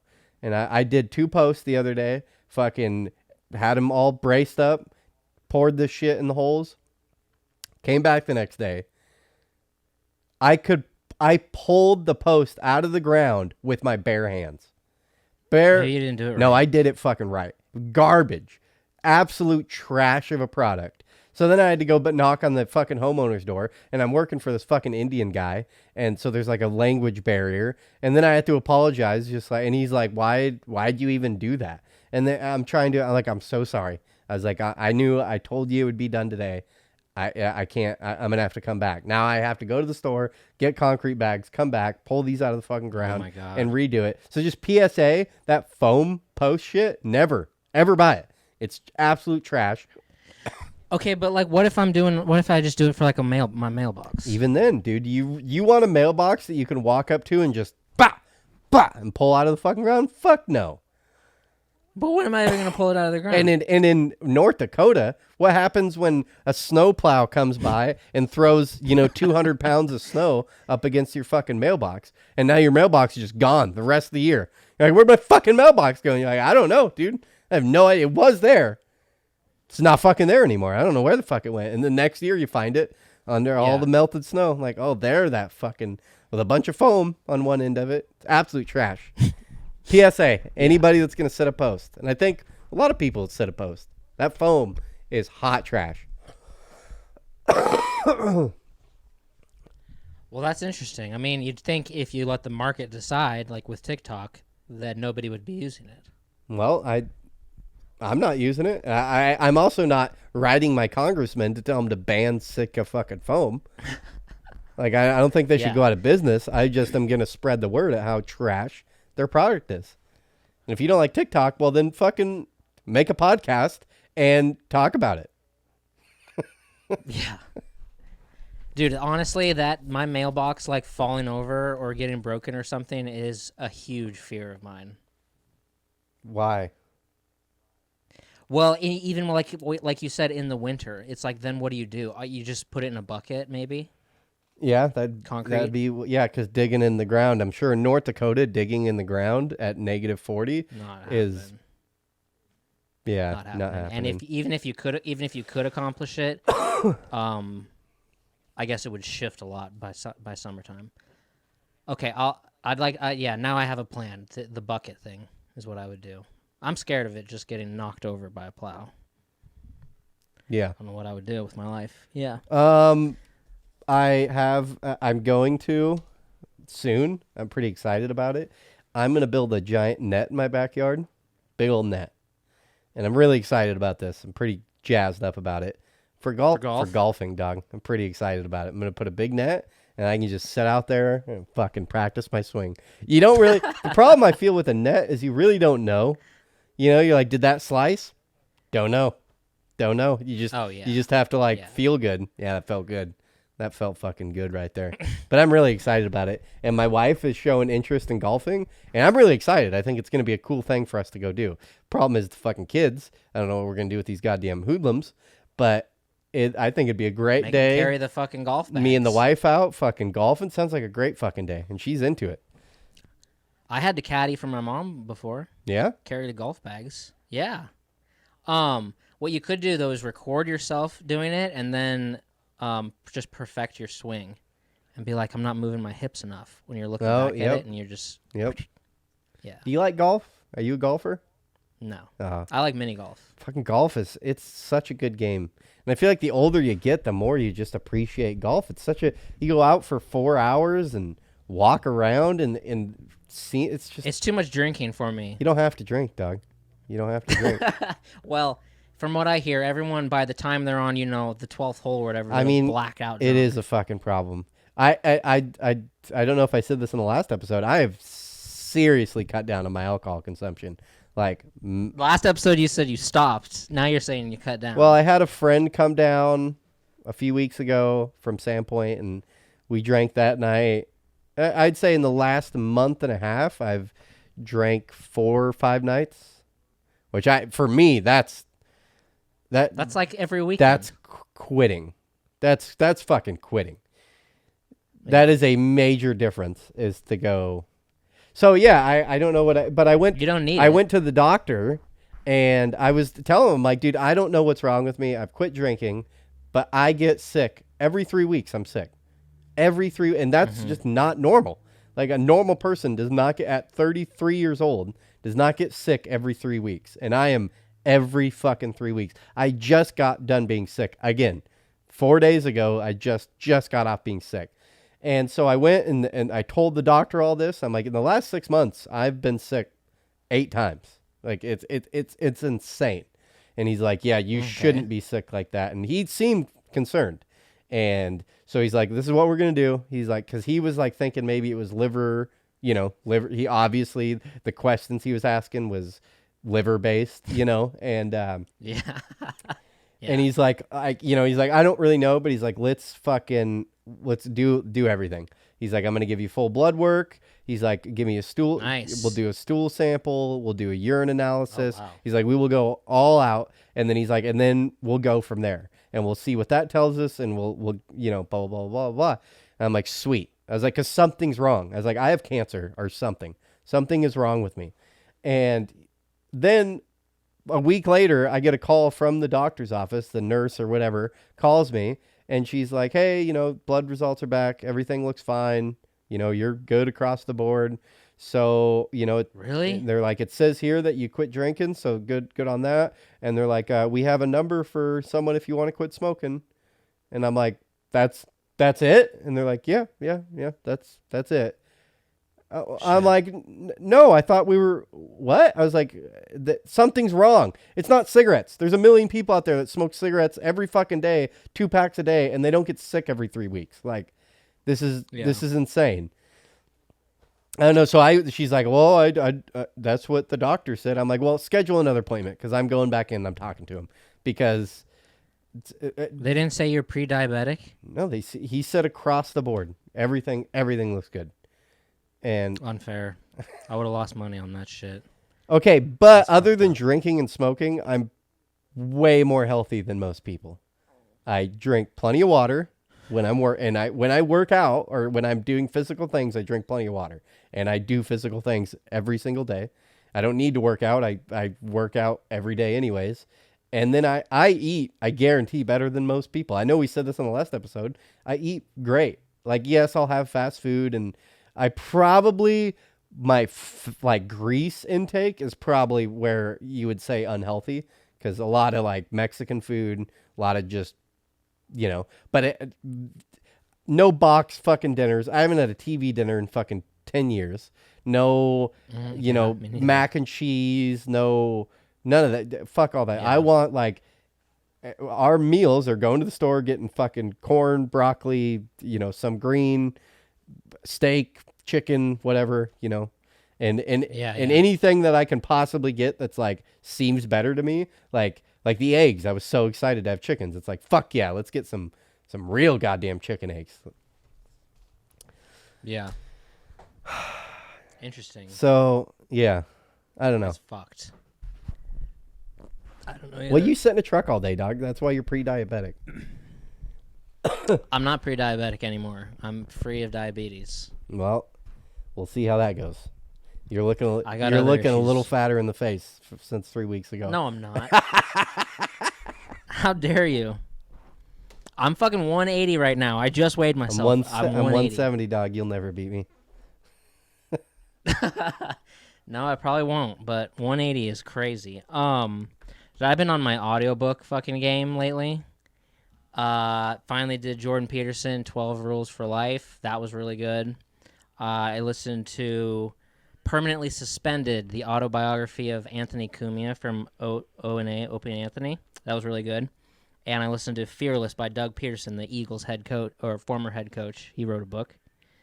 Now I'm kind of really out of things to listen to. I've been listening to the Lord of the Rings audiobook because I'm out of things to listen to. And I don't want I got Audible again, but I don't want to just like be buying books on there. I want to wait till I get the credit. But I don't even know what I'd listen to. It's funny that you mentioned that. I actually clicked on my Audible and I was like, "Oh my god, I've been paying for Audible for like a year and a half and haven't even listened to it." So do you have a bunch of I had credits? shitloads. So I sat down with my wife and I'm like, "Let's buy a bunch of books and then I'm canceling my Audible and we'll just fill up my library full of them." We did a bunch here. Can I read them to you? I'm pretty excited about. Well, I like this list. nonfiction. I like nonfiction. See, we've talked about this before. I'm really interested in the books that you should know, and like because there's a bunch of them. I am too. In English class, I feel like I don't know what was wrong with my English classes. We never did those big fucking books. We only did a few of them. I did like Lord of the Flies. Yeah. But we never. So I got Fahrenheit 451. I got The Grapes of Wrath, The Catcher in the Rye, 1984. I got Harry Potter and the Half-Blood Prince. I've listened to that audiobook. It's such a good audiobook, the 6th book. Wow. Different Seasons by Stephen King. I got the Dune book, 21 hours, 2 minutes. Rose. 21 hours for Dune? Yeah. Oh, see, I'm not listening to anything over like 8 hours. I got, my wife wanted, this is Dolly Parton and James Patterson wrote Run, Rose, Run. And I fucking love James Patterson, so I was totally about that book. I got The Rum Diary by Hunter S. Thompson. Sycamore Row by John Grisham. I got Timeline by Michael Crichton. A Time to Kill by John Grisham. Where the Crawdads Sing, which I think is a new Netflix show. That's something my wife wanted. By Delia, Delia. How do you say that? Delia? I don't know. Delia Owens? Maybe Delia. Billy. Yeah, none of these are really jumping Billy out. Summers by Stephen King. A Time for Mercy by John Grisham. The Fellowship of the Rings. And now I'm back to the old ones. But I got like 15 books or something like that. But I'm excited about Fellowship of the Ring is fucking really good, especially if it's I'm listening to it on Spotify. It's like a free version, but if it's the ones where there's like background music and stuff, that's fucking good. Yeah. I'm mainly excited about doing Fahrenheit 451, Grapes of Wrath, Catcher in the Rye, 1984. Like those are the ones I feel like I need to know those. Which brought me and my wife into this. It blows my mind. She didn't know what 1984 was. And I've never read the book, but I'm like, how have you never heard of 19... I mean, that's... Well, I told this story a few months ago when my coworker was like, "You've read 1984," and I'm like, "Yeah, with the chickens and like the horse." Animals And Farm. he just was staring. He just stared at me. Yeah, the chicken and the horse. Yeah, my wife was just like, "No, I've never," and it blew my mind. I'm like, that is the most referenced book of all time. Everyone references that book. Yeah, I still really don't want to listen to it. Yeah, I still feel like you should know the story. You should have the characters because it's gonna get referenced in movies and shit, and you'd be like, "Oh, they're making a reference to fucking," you know.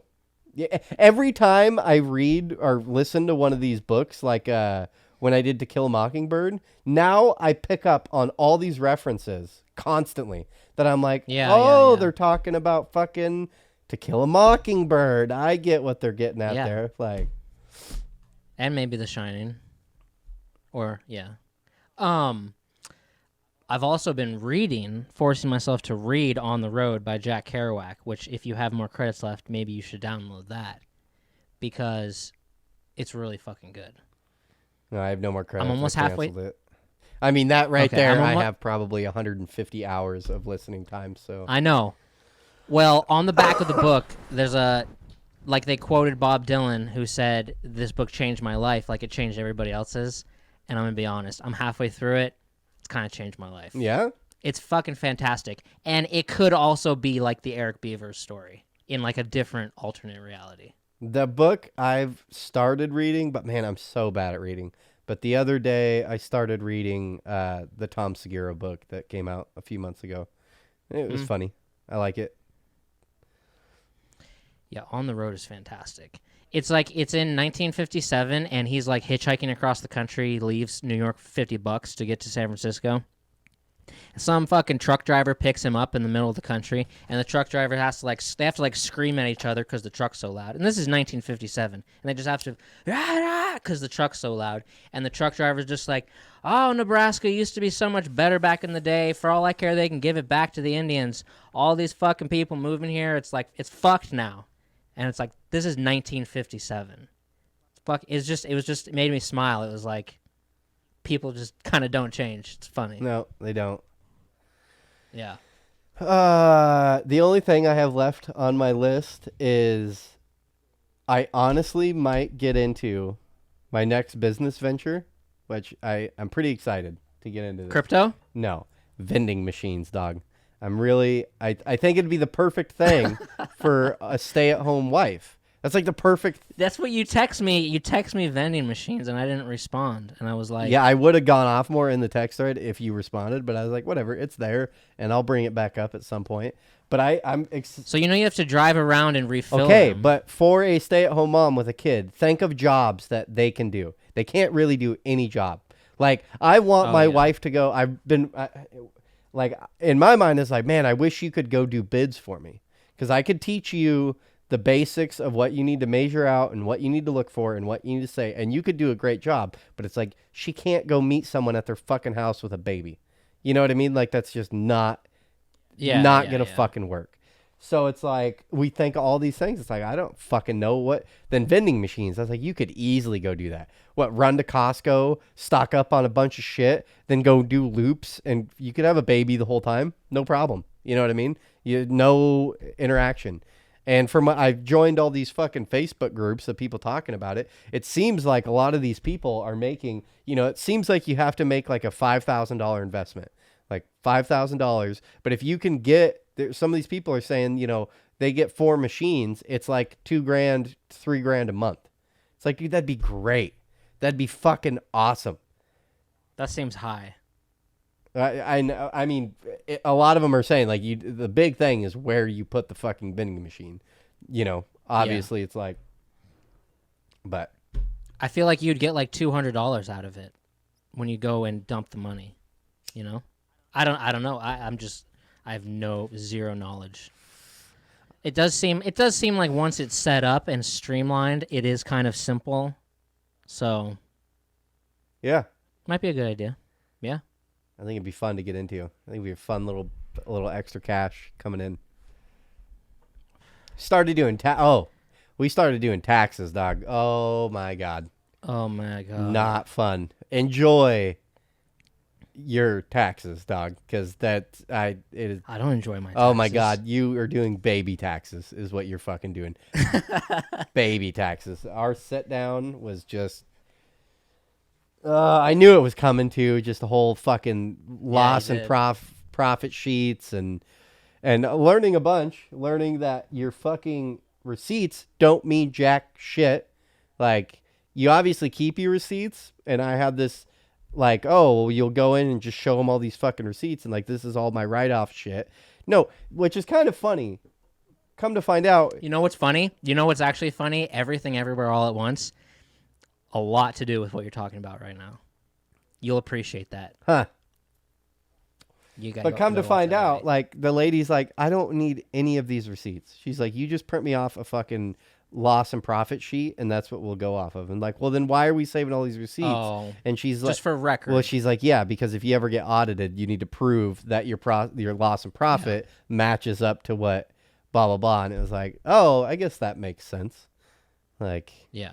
And now, honestly, it was funny. Me and my wife were having this conversation, and I'm like, we're still like hazy on a lot of shit, and I'm like, dude, in all honesty, I hope I get audited. Like, I hope this year I get audited, because it would actually be really nice. If you got audited your first year in business, you would know they would come and get in all your shit. And it's like, well, okay, we fucked up with this.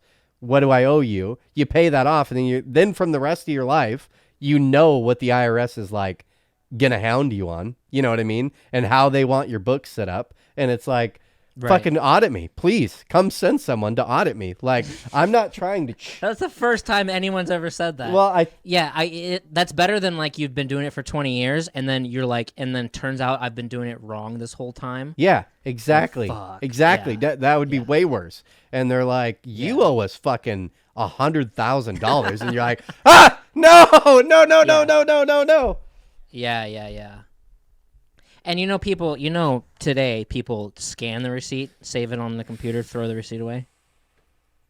So you don't have boxes and boxes and boxes. Yeah, we're in the process of, me and my wife, how do we organize all of this? It's real easy to get. I mean, I've been doing this 8 months, and it's, dude, my stack of receipts is fucking this goddamn high. It's like, fuck. It's hard to be organized.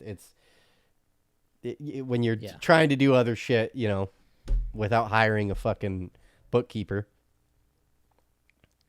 Yeah. I can't imagine.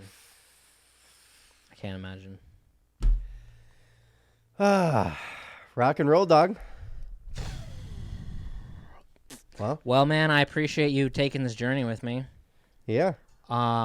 I'm proud of you, and you've came a long way. The Erick Beavers from 2009 or something, who knew that this is what he would have accomplished.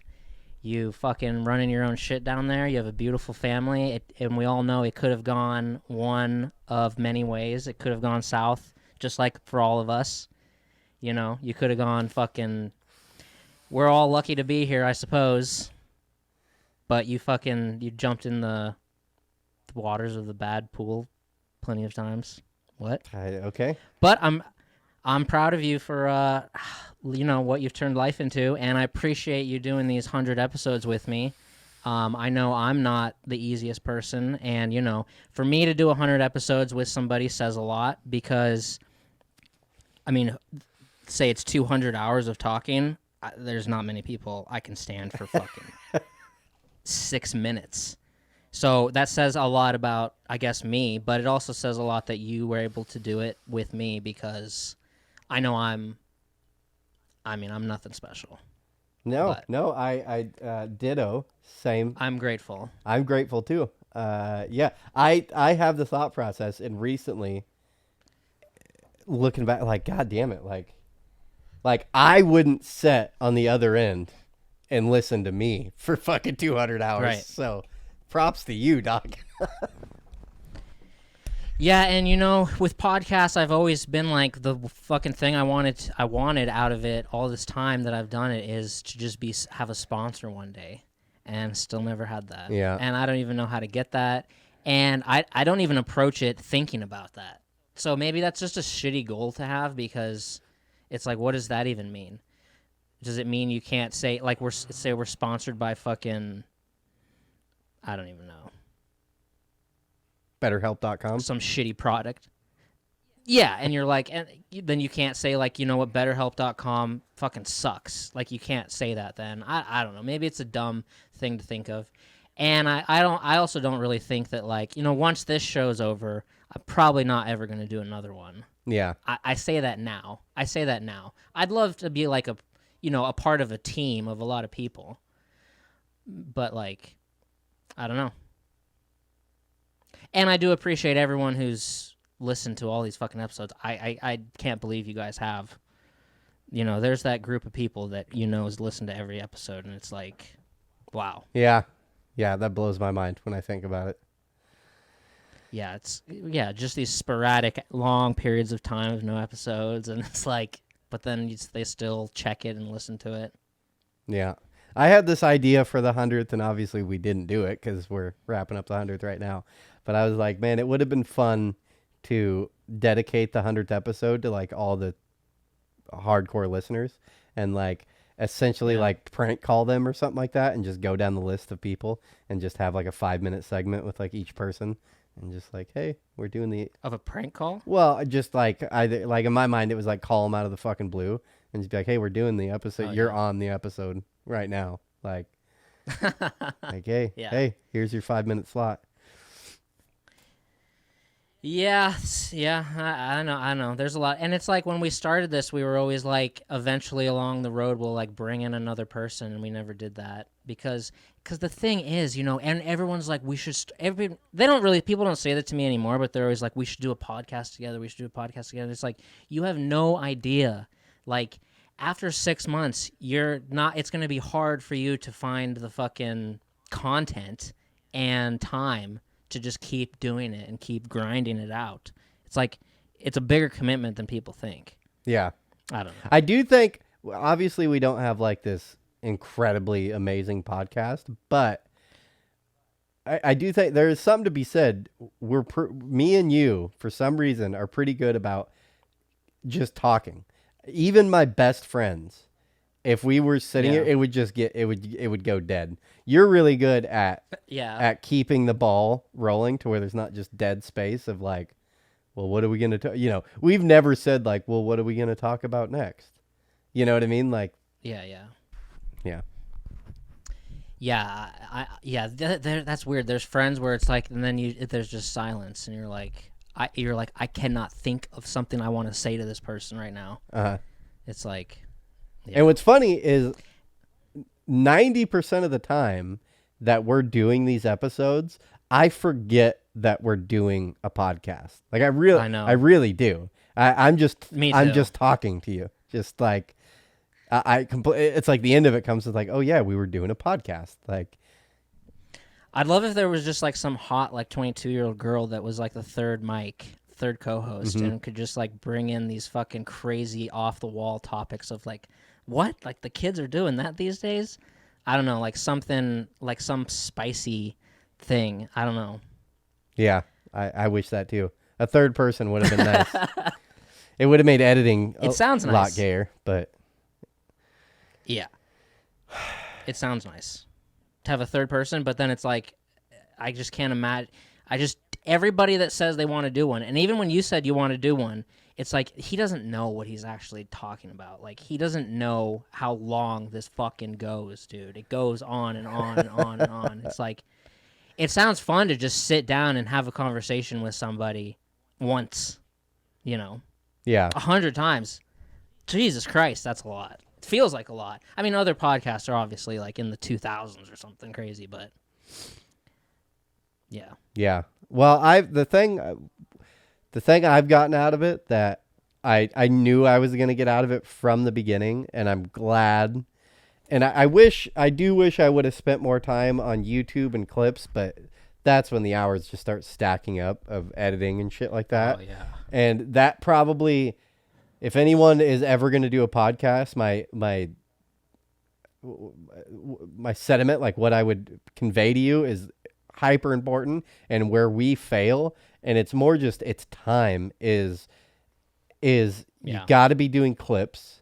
You got to be like really getting onto YouTube and shit like that. And because people's attention span, you just got to get those 2-minute clips. But what that entails then is you're going to have to edit the whole episode, then have to go back and re-edit the episode into small clips, and then edit those clips down, and then make fucking, it is so much goddamn time. When you watch a professional YouTuber, they're spending 10 hours a day in front of a computer editing clips out. Oh my God. You know what I mean? Yeah. That is what they are fucking doing. That's where we could have done better. But the thing I've gotten out of it, and I'm happy, is I am way better at Premiere Pro now than I was 3 years ago. Like way better at it. Yeah. Like if anybody has any Premiere Pro questions, I mean, I can't answer all of them, but I could really fill you in on a lot of information about Premiere Pro. Yeah. Well, that's cool. That's a good skill to have. Yeah. Yeah, I have zero desire right now to sit down and edit clips. And not only edit clips, but like be on social media pushing them, hashtagging them, captioning them, replying to comments. That is not going to be a part of I don't see that being a part of my life. I can't be that guy. I just can't do it. Like, I can do it once. If we have a cool clip we like, I can post it, edit it, post it, and like push it on social media. But like after months and years, that is not my job. I can't do it. I just don't care that much. Yeah. That sounds horrible. No, it's a lot more. It's just mind numbing. It hurts your fucking brain. Yeah. Yeah. It gives you It gives you an appreciation for the TikTokers and YouTube videos when you're just like, oh, whatever, dumb. I could do that. It's like, dude, there's a lot of that 2 minutes you're watching. There's a lot of thought and behind the scenes that you're not fucking seeing. Yeah. I just like I'm in a fucking gas station at 6:30 in the morning. Some guy's in there with a basket, loading up Slim Jims and energy drinks.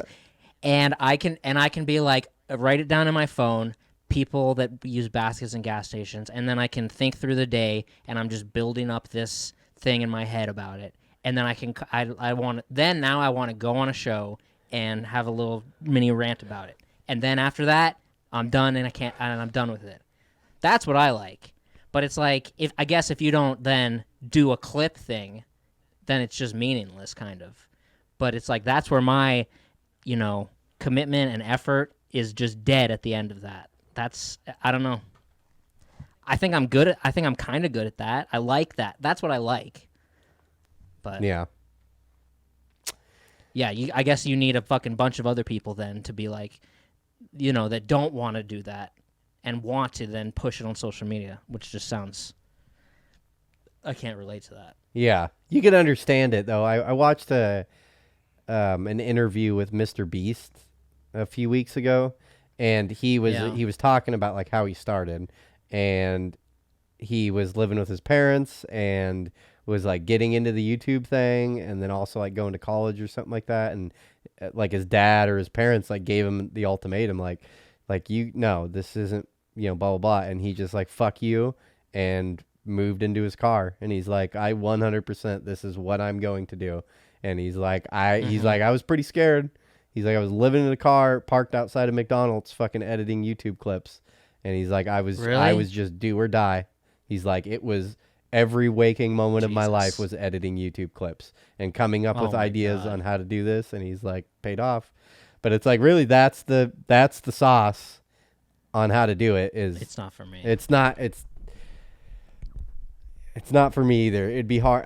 You would have to approach it that way. It would literally be like, it's do or die. Like it is, I'm quitting my job. I'm putting a 100% into this. And that's you waking up and doing 10 hours in front of a computer every day, just editing clips.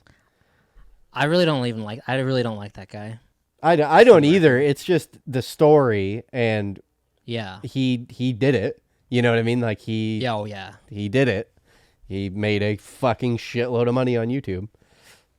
Yeah. Do you know who the Nelk boys are? No, it sounds familiar. No. I really like them. The Nelk, Nelk? Yeah, they got notorious a while back for they did an interview with Trump, and it got pulled off of everything because he mentioned I don't even want to mention it. He mentioned something about the election, but I love those guys, dude. Oh, is that it's crazy? Oh, is that where what's his name came from, or is he just in this picture? Is that where Steve-O will do it came from, or Steve will do it? That's where he came from. Yeah. Okay, I know his face. But they like hang out with they hang out with Hasbulla and stuff. You know Hasbulla? Is that the little boxer kid? Yeah, they just hung out with him for like 3 weeks. I just found out that was an adult. I didn't realize that was an adult. Yeah. Did you see the clip going around of Mike Tyson kissing him? I saw him and Mike Tyson kind of boxing each other. Yeah, so I didn't see a kiss. Well, That was with the Nelk I saw a boys. TikTok and it's like Mike Tyson doesn't understand that he's 18 years old and he like boxes him and then Mike Tyson grabs him and like lifts him up on him and goes my God. nom nom nom nom nom nom on his cheek and it's and it's like That's fucking nuts. pretty sure Mike Tyson just thought he was a little kid. I love Hezbollah. That dude is amazing. I did but not. that's I just really realized, like days ago, realized that was a 18-year-old kid, not a 6-year-old kid. That's weird. And he like can't be in pictures with girls. He's like he doesn't have any. He can't take any selfies with any girls or anything like that. Why? And he lives in a crazy place. Why? They're all Muslim. I don't know. It's something to do with Muslim and Islam and shit. Oh, huh. Yeah, but he's pretty cool. Huh. Hell yeah. Anyway. Well, episode 100 in the books. Everything Everywhere All at Once. Watch it. Do you like Short Round? Short Round's amazing. Yeah, I mean, I don't like love him. I know who he is. I like those two movies, so. Yeah. He was fantastic in The Goonies. He's probably the best thing of the Indiana Jones trilogies. And fucking... I will say it's my least favorite Indiana Jones. I hated that Indiana Jones. Oh, for sure. For sure. But you call him Dr. Jones. And in this movie, he is fucking just pulling up from 30 time after time after time. So good. Pulling up from 30? What the fuck does that mean? Yeah, like for like a 3-pointer from like 30 feet. Oh. Or he's like throwing 100 miles an hour, dude. Just fucking pitch after pitch after pitch. It's amazing. Watch it. I think you'll like it. Matrixy, Parasite. I only say it's like Parasite because it's all Asian. Matrixy, Black Mirror-ish. Is it in subtitles? It'll change your life, honestly. Well, when him and his wife talk to each other, they're talking in Chinese and it's subtitled, but the rest of the movie is in English, pretty much. Does he legitimately speak Chinese in real life? Oh, yeah. Yeah. Yeah. He's Chinese. Well, I mean, he's obviously been in America since he was fucking 5 years old, so, I don't know. Yeah. I can't even pronounce his name, but god damn, that movie's insane. I'll watch it. It's like an acid. It's like how much acid did the person who wrote this take? How much? I want to know exactly how much acid they took. It's crazy. I'll watch it. I promise you I'll watch it. Thank you. Okay, episode 100. I'm Eric. This is Brad. We love you guys. Thanks for hanging out. 100 episodes.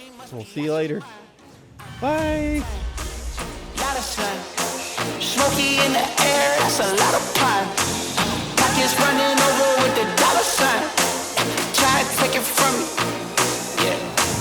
Big time, big time, big time, big time.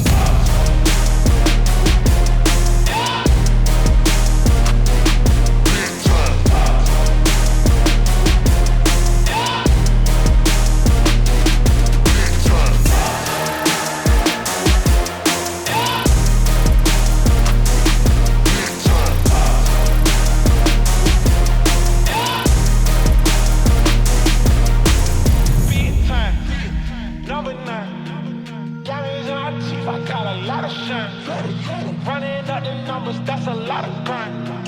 Try and take it from me, must be out your mind. Lot of signs, smoky in the air, that's a lot of crime. Pockets running over with the dollar signs. Try and take it from me. Big time.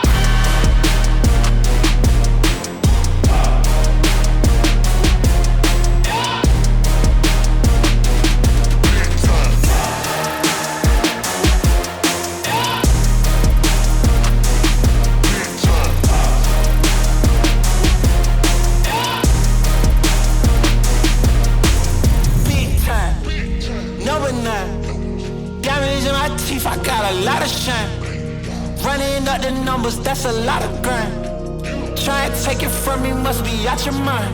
I'm big time, lot of signs. Smoky in the air, that's a lot of pine. Pockets running over with the dollar sign. Try and take it from me, from me, from me, from me. Big time.